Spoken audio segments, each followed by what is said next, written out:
Hey guys, one way to have a successful wedding is by having a professional DJ. And I'm not talking about just an ordinary DJ. I'm talking about a true creator, an innovator, somebody that can really hype up the crowd and pump everybody up and get everybody fired up for the reception and during the reception and all of the dances. I've seen this guy bring people from their tables onto the dance floor that I never would imagine would have danced before, making our job easier as a videographer, because we can capture that that awesome epic dance footage that you want for your wedding film. So that guy today in studio, DJ EJ Price.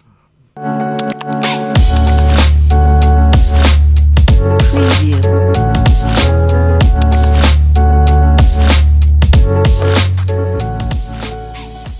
EJ, man, thanks for coming by today. Thank you, Rob. Thanks for having me. I'm excited to be here. I've been seeing the podcast and watching it grow and watching Elevated Media continue to elevate and do what it's doing. So to be able to sit in here now with you means a lot. I think it's cool. Cool, man. Thank you. You're absolutely killing it right now. I mean, I'm seeing you everywhere. You're all over social media, Instagram, Facebook, everything, and you're doing some next level stuff that no other DJ in our area is doing here in West Virginia. So I appreciate that. But talk a little bit about like everything you've got going on. You've got a lot on your plate. I've been fortunate, and I understand that as a DJ in West Virginia, not a lot of people are really aware of what you do, right? And having to explain to people like, hey, I'm not just like a DJ that just shows up and just plays music in the background. Like, I'm an actual artistic DJ. I can scratch, I can mix, I can do all these things that you see on Instagram and on TV, but I actually do that. And there's just a couple of us out there that can do that. Mm-hmm. And I think those kind of commitments to like skills training, to being committed to actually pushing the artistry forward has what's helped me get the eye of like municipalities, nonprofits, larger scale events especially outside of West Virginia, those things. And I think it all started with just being committed to the craft. Right, exactly. I mean, you do weddings, but you also, like you said, you do other stuff too. And I see you doing more events now than weddings, it seems like. Mm-hmm. And do you have a favorite? I guess it seems like you like the corporate stuff more, but. Yes, I really enjoy corporate things a lot more. Yeah. But I say that lightly because imagine telling somebody who wants you to do their wedding, like, I really don't like doing weddings that much. Yeah. Which is not the case. The reality is I enjoy weddings, but I love weddings that have that kind of bigger party feel. Exactly. The bigger city feel, the crowd is really going to interact with you. You're going to be able to work that crowd, to your favor. Correct. And especially when you have a crowd that's really receptive to the type of DJ that I am, and that relationship always starts from the phone call.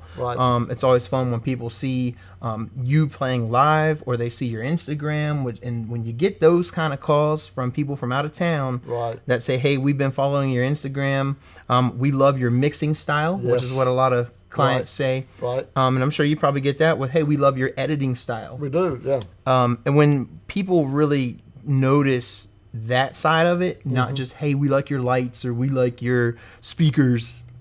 When they recognize the art, that's the art. Exactly. I'm glad you said that because it is an art. I mean, it's photography is an art, and videography is an art, and we all have a story to tell. And what you're doing is an art, and every DJ is different, and some are better than others. And like we was at a wedding this past last Friday in Henrico, Virginia.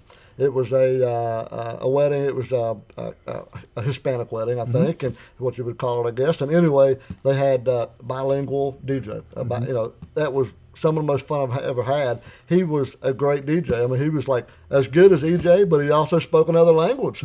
So, I mean, he brought a whole other element, to that reception. For sure. And it had that big city feel. I felt like I was at one of your shows.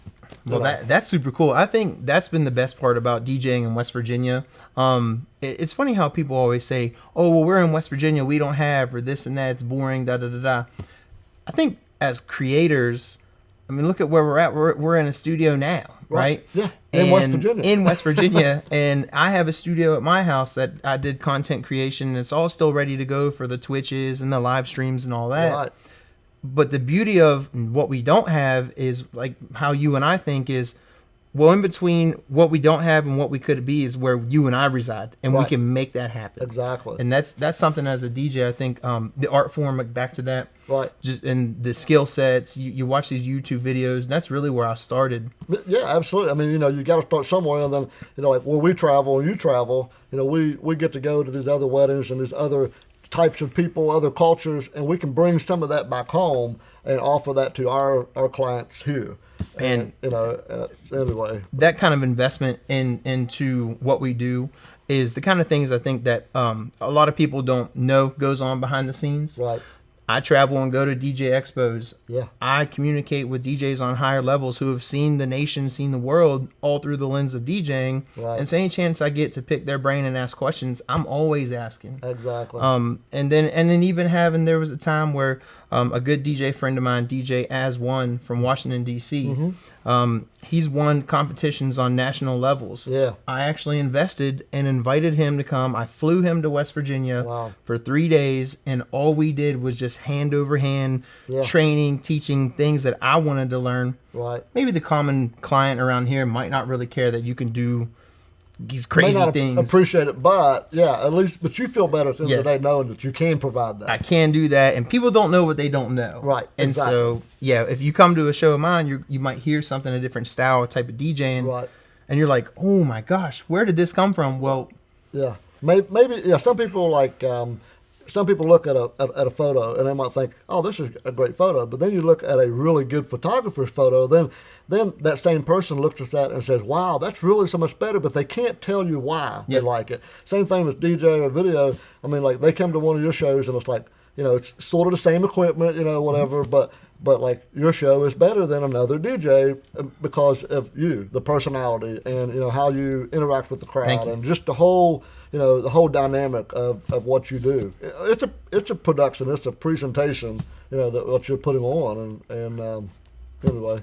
I appreciate that. What kind of equipment did you first start on compared to what you're using now? Because that's a question I want you to answer, because I'm going to answer that to myself. Perfect. For the people out there as well. Yeah, so when I first started, I rented equipment. Like I didn't have the money to buy equipment, so like I rented equipment, and plus I was trying to learn the craft. I wanted to learn what works. So I was buying some stuff, a little bit here and there as I tried it out.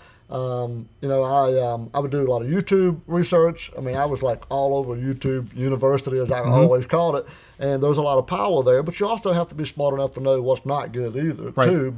But so then like slowly progressed into what we're at. I mean, where we're at now is high level Sony A7S III cameras and gimbals and drones. I mean, we have it all. I'm where I want to be, and but yeah, like you started off with what? So when I first started out, I was on a very small, they're called controllers, and the brand, I can't even remember what it was, but it had these little turntables that were like 3 inches big, and all you could do was like this. It was almost like a child's toy. And then I went to another called a Hercules, which was a little bit bigger controller. I ended up just giving that to a friend, and it's just been years to get to this point where I'm using Rain 12s, which are a controller style turntable. They look like turntables, they feel like turntables, and a much powerful Pioneer DJ mixer and all of that. Now, I mean, it's been about 12 years of DJing and to get to this point, and I've rented equipment as well, and I've been right there. Don't be afraid to, if you have to rent, if you have to ask questions, don't be afraid to say, hey, how can I actually get this to where I can get to this next point? Right. Yeah. And you said 12 years, so that's another good topic. So you've been doing this for what, about 12 years, right? Yeah, I've been doing it for 12 years, DJing at this level. When I first started out back home in my hometown of Kaiser, West Virginia, DJ Wise, who's been my forever life mentor. Yeah. Anybody he was at your area, wedding. He was, yeah. Yes, I shot DJEJ's wedding. Yep. So cool. Fun fact. So DJ Wise is my mentor, and he's been around me since, second grade. And he really got me started. So I was the kid in the background at his parties, which was actually our school dances. Right. Like, oh man, watching that. Yeah, you was impressed by what he had. Yeah, I wasn't dancing that much. I was watching him, and then it transitioned to me being able to carry his gear to a couple events, and like I just knew I loved it. I loved nerding out on amps and speakers, and we were using CDs back then. So I was even using CDs. So we transitioned then from being a kid to DJ to now. I was at my uncle's house back then as well, being a teenager, DJing school parties as a teenager, as a young teen, and we were carrying CD cases, and it was me and my cousin and I, Keith. Huh. That's amazing. And that's how it started out. And I always had a love for it. And it wasn't until college I was actually able to put legs to this career. Right. Now you are a respiratory therapist? Is that right? Occupational therapy assistant. Okay. But now you've stepped away from that, right? You're full time. Again, what we don't have in West Virginia, you can create, and that's the beauty of it. So whenever COVID had hit, I had made the decision to step away from therapy. I still keep my license active because that played a role in how I got to be able to afford to start a business. Right. And I was able to kick off DJEJ from that point. And my wife is a RN, so big shout out to Sheena as well. That's right. And she's a RN, and so both of us together, I own a small business, and she's awesome. A RN. We're out of here. Power couple. Trying to be. That's right, man. I'm proud of it. I know. We talked about that once before. You was, thinking about making that move, and I think we talked about like my transition out to full time, elevated media. It's scary, and I wish I'd have done it earlier. Mm-hmm. That's my advice. Do it early, but then you have to be financially ready and mentally prepared for that. You work your butt off when you have your own company. Man, it was when I made the transition to DJEJ from therapy. It was like, I remember day one, like thinking, now what are you going to do? I was so scared of not knowing how to take the first step that I knew I always wanted to take the first step. And once I did, then it was like, I don't know what to do now. Right. And I just started small and just started staying committed to the business side of me. Right. Yeah. And which is very good, by the way. You do a great job on the business side. Just the marketing aspect and the power of networking. We've talked from the get go. I mean, years before you even started your own company, and that power of networking is just has so much value in what we're doing. Absolutely. I will say too, I'm never afraid to ask somebody. If I see somebody, like I said, DJs, but I'm also not afraid to ask people who have gone on to do what folks would consider successful. Right. It's just simple little questions. Yeah. Hey, how do you do this or that? Taxes, like what are you doing for these things? Right. And thankfully these folks are all friends, but even if they're not, I'm still okay to say, I'm just not sure. Can you help me out? Yeah, sure. Absolutely. That's really helped out with getting me involved. And I think as a DJ, there are certain hills that are steeper than others. Right. Sure. But because we're not a traditional, even in media, what you do, we're not traditional West Virginia businesses. Right. We're not. I'm a lot older than you are, but somebody my age, you wouldn't think would be into this field. But that's why I said I wish I'd have done it 20 years ago. For sure. But here I am now, and we're very well established, and we've got a good footprint here, and very proud of my team and what we've accomplished. And I don't see an end to this. Right. We're killing it. It's fun. It's a fun thing. Do you ever get the question, like when you tell people, hey, I'm Rob with Elevated Media, they're like, that's cool. What else do you do? Do you ever get that still? Yeah, you mean what other kind of videos I film? Maybe not videos, but what other job? What other job do you do? What else do you do? Yes, because and you forgive me, family, but your family will be the ones that'll be the most critical. Yeah. You can't make a living being a photographer. You can't make a living being a DJ. You can't make a living being a dancer or a videographer. You know what I mean? Yeah. But you can. I'm telling you, and I'm living better than I ever have. And content creation is it has been such a pathway, and it's opened up just so many opportunities of happiness. Right. For me, for my wife, and then just because sometimes you feel like I get paid to do this. Right. And doing something you love. Yeah. It's not like work. I work. I don't know how many hours a week, and I'm out here at the studio, or I'm home talking to a bride at 10 o'clock at night. Because that's when they're home from work. They have time, so my time is their time, and I don't. I sleep from midnight to about 6 or 7 every morning, and I'm right at it again, checking emails. There's been many times that I've gone to sleep at 8:30, 9 o'clock, and I've been up from 1 a.m. to 3, 4 a.m. because I'm thinking about business stuff, but then I know this is the best part too. You know, well, I'll go back to sleep at 4 and get up at 8 or 9. Why? Because I am my own schedule, and I already know what I have coming up. That's the you benefit. already know, yeah. Like if I need to, like yesterday, I had to make a run, do a couple of errands for my daughter, and you know, no problem. I knew I had what I needed done, you know, at that moment, so I just left and done that and came back, you know. And last night I was on the phone with 4 different brides, you know, from like 5 o'clock to like 9 o'clock, you know, nonstop, you know. But I loved every bit of that. I loved, you know, speaking with my clients and you know, just having that one-on-one with them. So I love what I do. And, you know, I do mostly weddings. You know, we do other stuff too, but weddings are our primary, you know, source. And but I love it because everybody is happy. It's somebody's best day of their life. You know, everybody looks good, everybody smells good. I've always said that. You know, you get good food, and it's just a party atmosphere. Then we get to meet and work with great people like, you know, DJEJ and you know, other photographers, and it's just it's a great place to be. You know, for sure.